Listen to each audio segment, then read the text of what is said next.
Welcome to the Gregory Nesmith Show, a special delivery of underdog stuff. It's also a place where we explore how underdogs get their swagger back in today's society and culture, you know, from all the unangles, the unavoidable, the underreported, the unbelievable, the unsaid, the unjust, the unconventional, and more underdog stuff. And as always, topics inspired by current events, some old events, some turnarounds, some that worked, and some that didn't. You know, there's always something to be learned, even in our failures. Also, topics inspired by our personal lives, and just a pinch of politics. And to take you on that journey every week, you have your host, Gregory Nesmith, certified coach, business consultant, content creator, and when it's all said and done, into exploring how underdogs rediscover our special stuff and get our swagger back in life and in business. And every episode includes some of your favorite segments: Unavoidable News, the Swagger Back Commandments, the Un of the Week, the Unconventional Thought, and then we close every show with Underdog Spotlight. So buckle up, get ready for the journey. In today's episode 84, it's called Money Talk, aka C.R.E.A.M.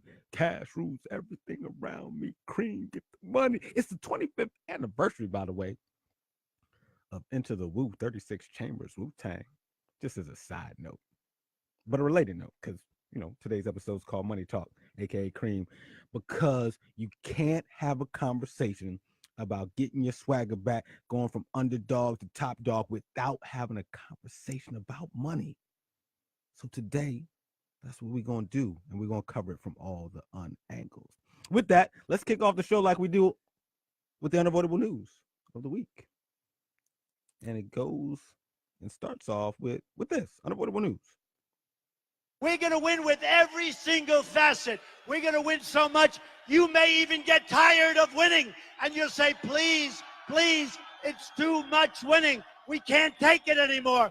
Mr. President, it's too much. And I'll say, no, it isn't. We have to keep winning. We have to win more. We're going to win more. We're going to win so much.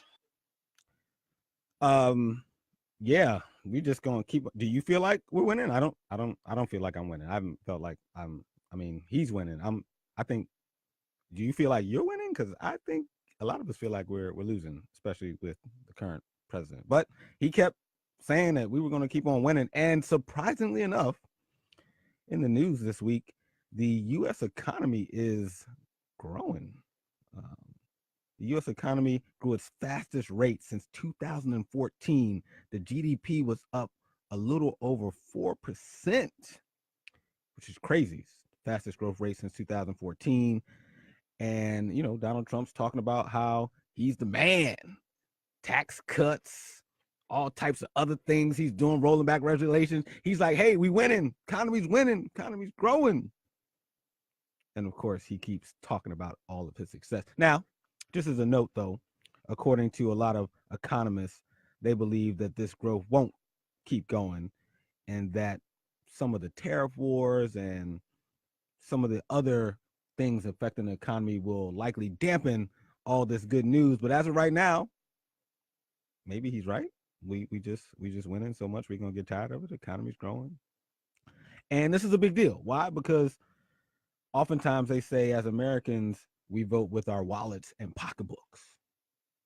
And so as the midterm elections approach, and a lot of people expect the Democrats to make a lot of waves and win a lot of elections, but when the economy's doing well, sometimes people reward the party that is in power, which is currently the Republicans. So we'll see. Let me know, are you feeling this new economy or not? Because as we talk about money in today's episode, Money Talk, C.R.E.A.M, cash rules everything around me. C.R.E.A.M, get the money. There's this saying that a rising tide lifts up all boats. Or you've heard the other saying like, you know, lace up your boots, work hard, pull yourself up by your bootstraps. Economy's growing, so that should mean everybody's growing, everybody's happy, right? All the underdogs are now top dogs because of Donald Trump, but that's not always the case. And I told you, we talk old events, we talk new events, and sometimes I like to tie them together. And just for some perspective about how rising tides can lift all ships, or just pull yourself up by your bootstraps and work hard, especially when all is well with the economy. I just want to remind folks that, as Dr. Martin Luther King once said, not everybody has boots and not everybody has a boat. What is it about the Negro? I mean, every other group that came as an immigrant somehow, not easily, but somehow got around it. Is it just the fact that Negroes are black? White America must see that no other ethnic group has been a slave on American soil. That is one thing that other immigrant groups haven't had to face. The other thing is that the color became a stigma. American society made the Negro's color a stigma. America freed the slaves in 1863 through the Emancipation Proclamation of Abraham Lincoln, but gave the slaves no land or nothing in reality, and as a matter of fact, to get started on. At the same time, America was giving away millions of acres of land in the West and the Midwest, which meant that there was a willingness to give the white peasants from Europe an economic base. And yet it refused to give its black peasants from Africa, who came here involuntarily in chains and had worked free for 244 years, any kind of economic base. And so emancipation for the Negro was really freedom to hunger. It was freedom to the winds and rains of heaven. It was freedom without food to eat or land to cultivate, and therefore it was freedom and famine at the same time.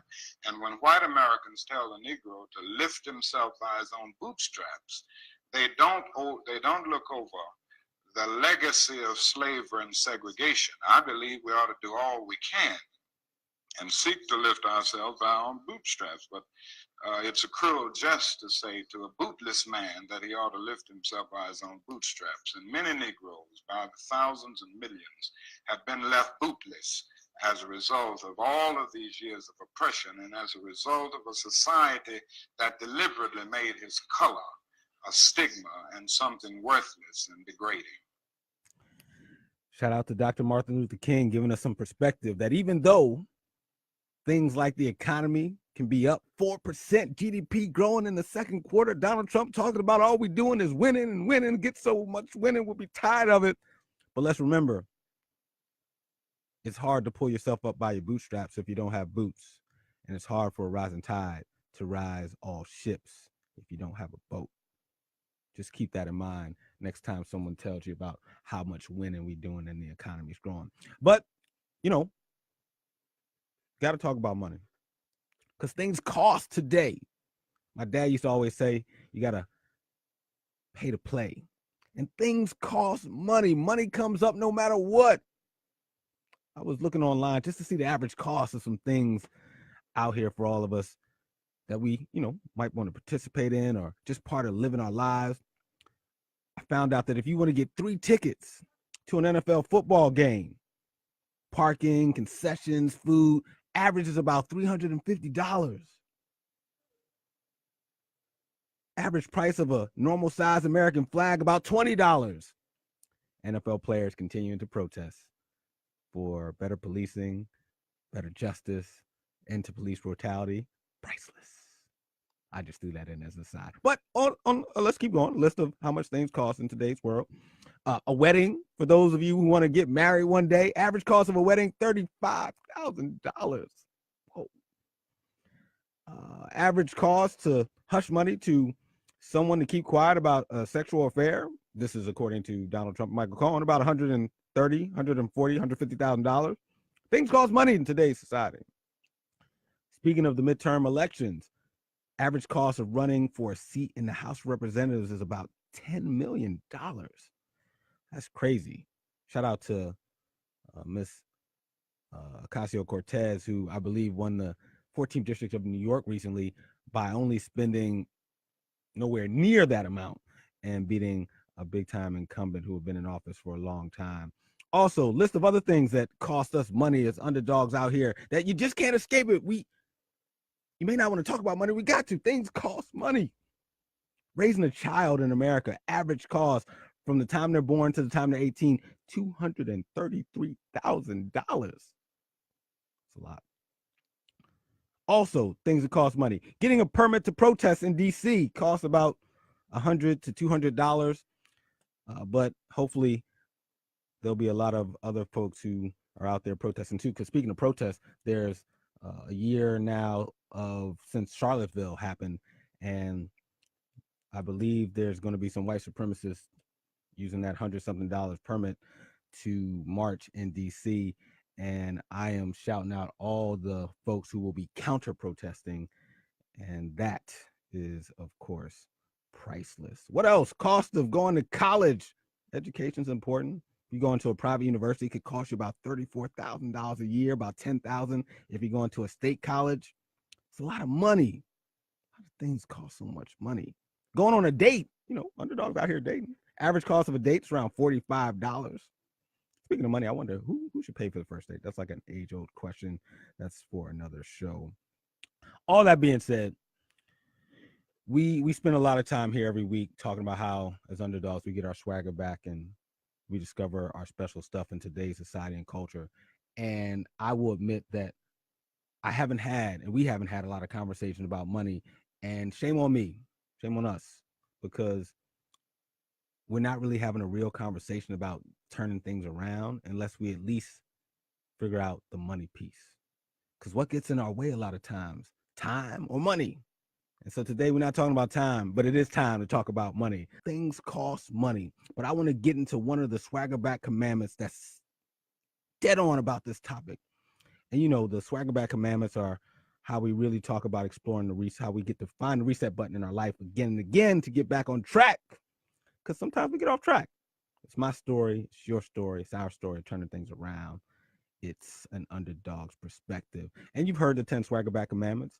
One of them is from Front Street to Swagger Back Boulevard. Second is who you're rolling with. Third is stop kidding around. Fourth, refresh your GPS. 6, go out and play. 7, puff out past. 8, spread love. It's the Brooklyn way. 9, start whenever, but definitely keep going. Number 10, the remix. But the number 5 Swagger Back Commandment is cream. So let's talk about it. I want to take a quick detour on this conversation. Ever heard the song, the line, no romance without finance? I want to take a quick second just to talk about our bad relationships. I know I can't be the only one that's had a couple bad relationships here and there. The one you keep going back to over and over and over again. Just want to share a quick story. Make sure that you know that you aren't alone, because I've had one of those reoccurring bad relationships with one of my partners. My partner, this one that I just keep struggling with, haven't been able to figure out. She's sometimey. We may see each other every other week or so if I'm lucky. And she's complicated. On Facebook, they have relationship status, single, married, complicated. I would check complicated for this relationship that I've been struggling with for a long time. And I feel like I'm always working for her. Work. And she never seems to look out for me. But I keep going back again. I mean, I'm trying to do better. Trying to do better than my parents may have done in a similar relationship that they've had. But sometimes we learn as much as we can from our parents, and that just isn't enough sometimes. And then there's little nitpicky things in this relationship. She uses words that I don't sometimes understand. I'm just like, can't you just keep it simple? You're annoying me with all these words. I don't know exactly what they mean. And I get a little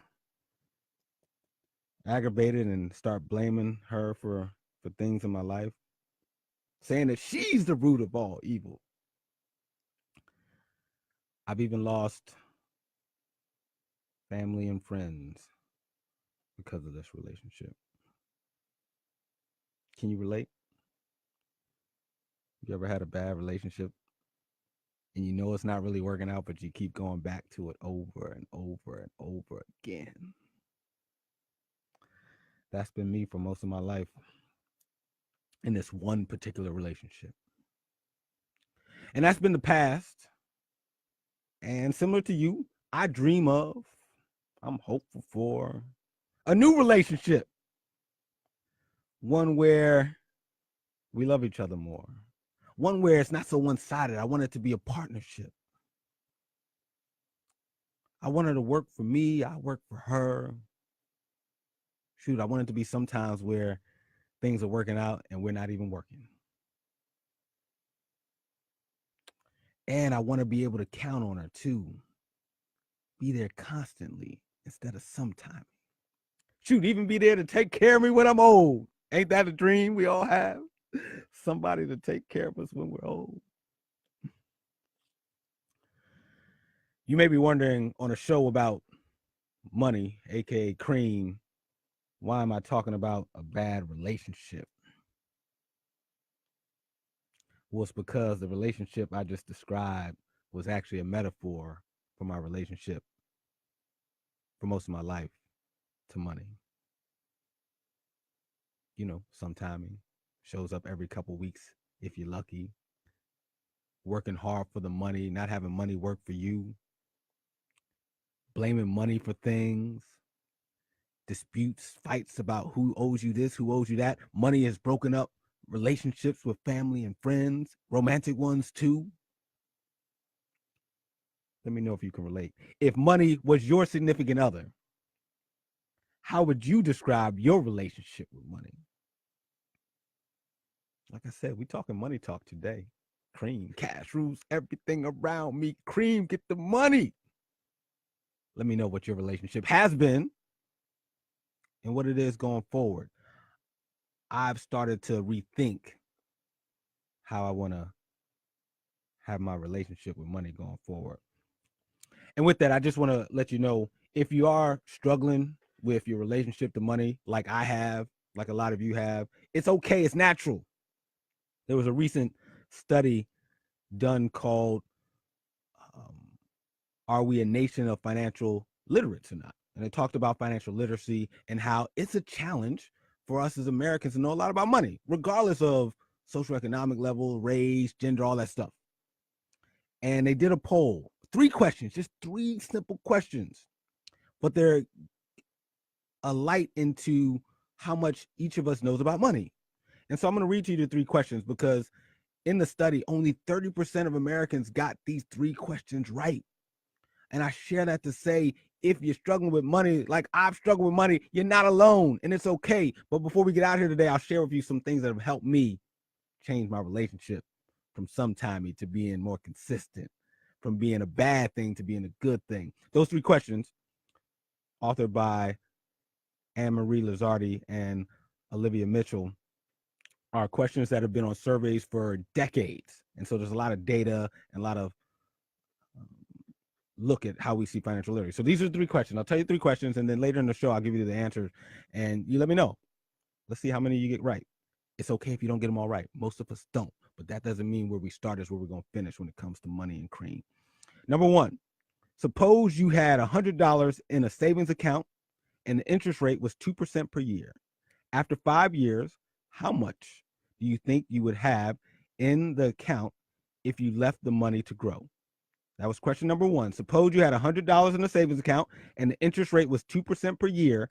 After 5 years, how much do you think you would have in the account if you left the money to grow?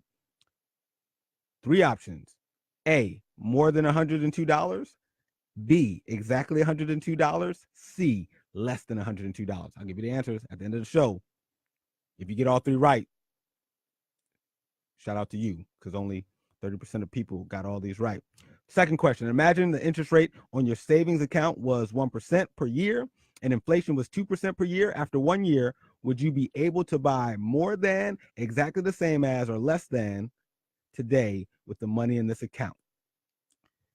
Options are A, more than today, B, exactly the same as today, C, less than today. And the last question of a survey that's been asked for decades, thousands of people, the last question, do you think the following statement is true or false? Buying a single company stock usually provides a safer return than a stock mutual fund. Do you think the following statement is true or false? Buying a single company stock usually provides a safer return than a stock mutual fund. A, true, B, false. Let me know your thoughts on those questions. Do you know the answer or not? And if you don't, it's okay, because only 30% of people got it right. And the numbers are pretty similar around the world, even in other developed countries. In the US, financial literacy has some distinct demographic differences, though. Those facing the most challenges, according to this study that Lazardi and Mitchell wrote, are the young and the old, women, African Americans, Hispanics, and less educated, and those living in rural areas, basically underdogs. The game ain't set up for us to win sometimes. But in the study, they do say a couple things we can do as underdogs to get more financial literacy for ourselves and for our communities. Two things. At your schools, if you're a parent or if you're currently in school, make a request for a financial literacy seminar, something about personal finance, something about budgeting. Request that someone comes in and talks to you about it and to your other fellow students. And if you're at your job or your local church, the next time people go, hey, what event would you like to have? What do you want us to do? Bring in someone to talk about financial literacy, personal finance. It's hard for us to get our swagger back if we ain't talking about money and at least get into a stable place with our relationship to it. I got 5 on it, 5 tips, 5 things that have helped me with money that I want to share with you. And just hopefully maybe 1, maybe 2, maybe 3, maybe 4, maybe all 5 can help you too. One is leave your partner. And I don't mean literally leave your partner if you have a partner. I mean, well, you might need to leave your partner, but that's a whole separate topic. Leave your partner meaning that analogy I used earlier in the show about my relationship to money, using the analogy of it being a relationship, being a person. Leave that old relationship behind. Whatever your old blueprint is about money, whatever relationships you used to having, let it go. Leave it. Go find a new one, a healthier one. That's number 1. Number 2, get a budget. It may sound like it's real simple, but if we don't know how much money is coming in and how much is going out, it's hard to get good with our finances. Get a budget. Number 3, lower your costs. I've learned as an entrepreneur, I'm not quite sure sometimes when the next check is coming in and how much money I can make, but I do know I have a say on how much money I do spend. And so look into creative ways to lower your costs. Get a room rental, get a roommate, maybe go back and live at home. Cook more instead of going out. There are ways to lower your costs to help with our relationship to money. 4th, no free 99. I used to do a lot of things for free because, trying to be a good person, trying to help people out, but that's not helping me out. And it's better to look for a win-win. No more free 99. Negotiate. Never take people's first offer. Also, if you can't get something in money, get it in value. I do a lot of public speaking, and I've gotten to a place where I'm now feeling more confident to actually charge to go speak to people. But sometimes folks are like, hey, we don't have that in the budget. And so my next stance, instead of just doing it to do it, which there's nothing wrong with that if you choose to, but get some value out of it. I now say, hey, can you have a photographer there? Can I get 3 or more folks to write a review on my website about the speech? Can you also refer me to 3 more like-minded organizations that might be willing to have me come be a paid speaker? Getting value in return. So no more free 99. So free doesn't mean if you can't get money for it, you can at least get some value for it. And then lastly, number 5 on my 5 tips about changing our relationships to money, don't listen to me. Yeah, I said it. Don't listen to me. It's, finance ain't my lane specifically. I mean, I'm just okay with money, but it's not my lane. Don't listen to me, but do listen to people who this is what they do. Like Ash Cash, who is the host of the Ash Cash Show, which is on every Friday from 7 to 8 p.m. on WHCR 90.3 FM, The Voice of Harlem, and you can download his podcast on all the popular podcast platforms. Listen to someone like Ash Cash, who this is what he does, a financial motivator. Listen to someone like the Budgetnista. Go to budgetnista.com or go to wealthysinglemom.com. These are folks that this is what they do. And if we want things to turn around, we get to surround ourselves with people who are headed in the same direction we are, and that's financial freedom. Those are just some of my thoughts as we talk about today's topic, episode 84, Money Talk, aka Cream. Cash rules everything around me. Cream, get the money, dollar bill. By the way, it's the 25th anniversary of Into the Woo. Cream was one of the songs on there. Hey, I'm Gen X, hip hop baby. You know, hip hop finds its way into a lot of the things I do. So with that, let's talk about the Under of the Week. This is the Under of the Week. Let me know, is it unjust or just right? It's hard to get a raise out here. Money's tight. So just maybe you might actually do this. Really? Maybe? More than 1/3 of Americans would give up their right to vote for an immediate raise. This is according to a survey. Workers say they will give up voting, going to the dentist, and watching, oh, for shame, Game of Thrones. Now I know this report's bull. No, I'm kidding. For a 10% raise, a new survey reports. What's more, a raise or your rights? In other words, what's more important to them, a raise or your rights? More than 1/3 of surveyed American workers, 34.98%, say they would give up their right to vote in all elections for life in exchange for an immediate pay increase, according to a new Lend EDU survey released Tuesday. What? Under the week, some of your people, hey, some of them might be you listening right now,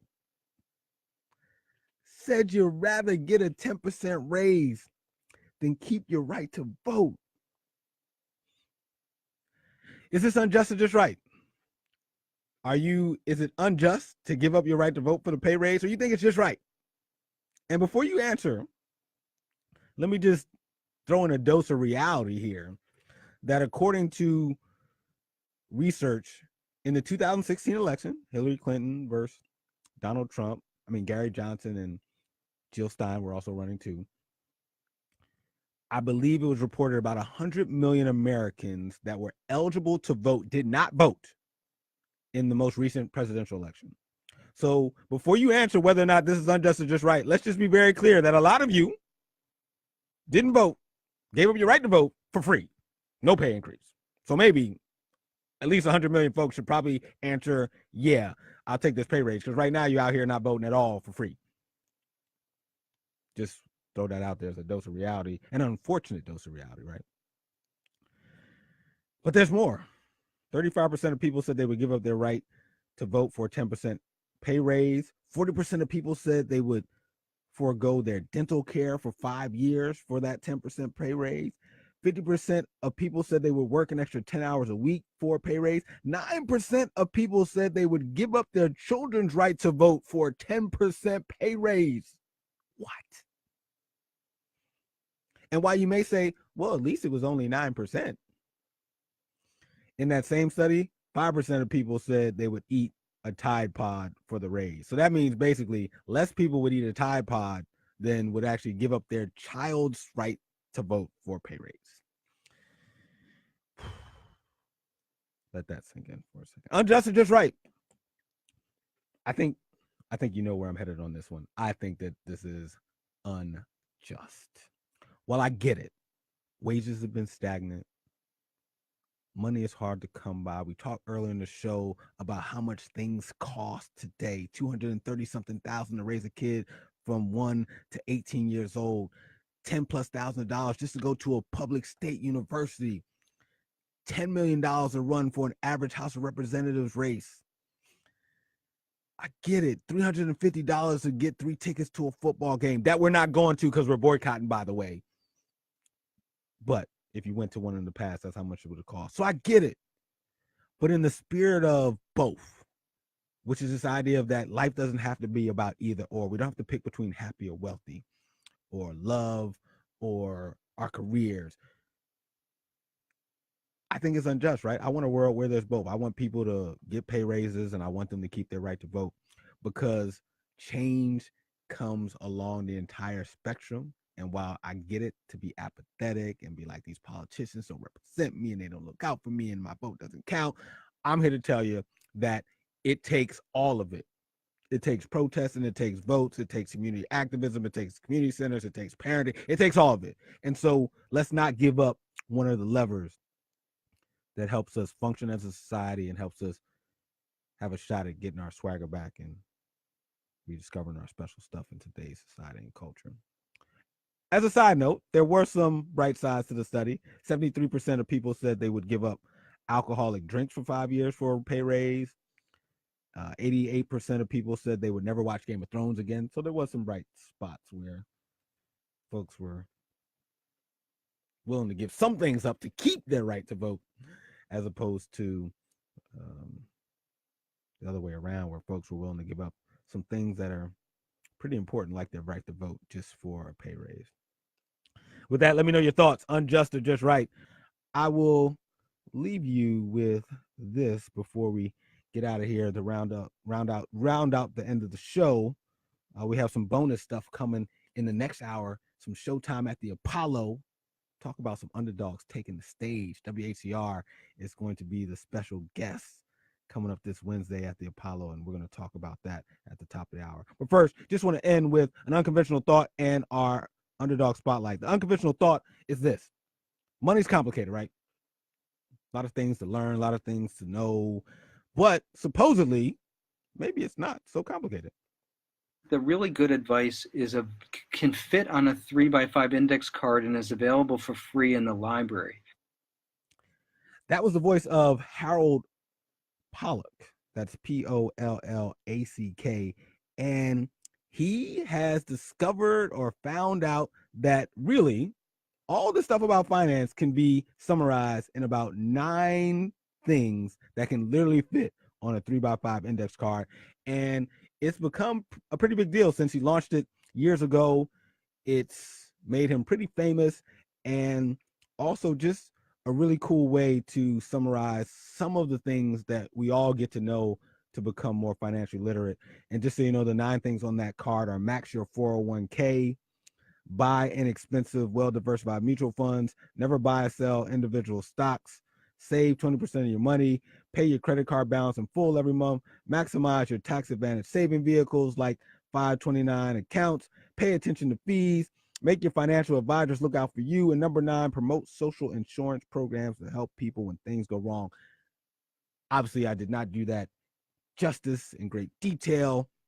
You should definitely Google Harold Pollack, and the article that I found out about this guy is called 9 Simple Money Rules on One Index Card. That was in Forbes.com. So check them out. Supposedly unconventional thought. Maybe it's not as complicated as the financial world wants us to think it is. And we can learn some things literally just by looking at Harold's index card. Of course, it's not really that easy, but it is a start. With that, we will end today's show with the Underdog Spotlight. You know, today's episode is called C.R.E.A.M, aka Money Talk. I grew up listening to 90s hip hop, and this year's the 25th anniversary of Wu-Tang Clan's album Enter the Wu 36 Chambers. Oh my goodness. If you're a hip hop head, then you remember songs like The Mastery of Shadow Boxing, Protect Your Neck, C.R.E.A.M, which is the title of today's show, Bring the Ruckus, Method Man, Shame on the... You know the rest of that title. Just a few of the songs that I will never forget from such a big time album, from such a big time group. And shout out to them. They are underdogs from Staten Island that came up and have stayed together for 25 years, which is hard to do. Some of us can't keep friends for 25 years, let alone friends who are also business partners and intertwined into like all parts of our life. Speaking of C.R.E.A.M and money, shout out to them for being pioneers in terms of signing a deal as a group, but then making sure that contracts allow them as individual artists to do different projects and sign other deals. So just ahead of their time in terms of how to build a winning team, how to manage the financial side of the entertainment business and yet still put out great art and great music. And I bring them up also to spotlight them because I don't know if any of you saw their Instagram recently, but they posted some live footage and they hinted at a tour. And so this is what was playing during their Instagram posts, that they hinted that maybe, just maybe, they're going to celebrate the 25th anniversary with a tour. Just maybe. So maybe this might be happening in a town near you. Building. 1, 2, 3, let's go! Woo!